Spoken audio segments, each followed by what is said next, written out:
नमस्कार, स्वागत है आप सभी का हाल चाल भोजपुरी में। दोस्तों, आज सुबह में एक गाना रिलीज हुआ खेसारी लाल यादव जी का, बंदर डालेगा अंदर। हालांकि इसका ऑडियो पहले रिलीज हो चुका है ब्लू बीट भोजपुरी से, लेकिन आज इसका फुल वीडियो रिलीज किया गया है ब्लू बीट भोजपुरी से। आपको बता दें, इस गाने पर टोटल व्यू मिले हैं 7 घंटा में 3.5 लाख से ऊपर। जी हाँ, आप स्क्रीनशॉट देख सकते हैं, 3,60,000 के करीब व्यू मिला है।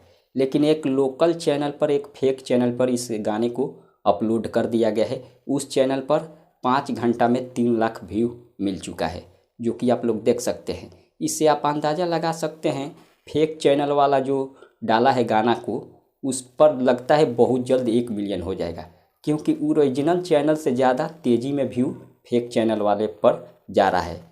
इससे आप अंदाज़ा लगा सकते हैं बहुत जल्द उस पर 1 मिलियन व्यू जाने वाला है।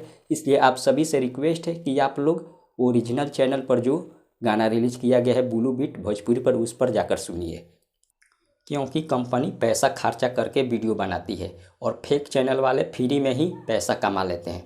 इसलिए आप सभी लोग ब्लू बीट भोजपुरी पर ही जाकर गाना को सुनिए, फेक चैनल पर मत सुनिए। बस इतना ही, मिलते हैं अगले वीडियो पर। धन्यवाद।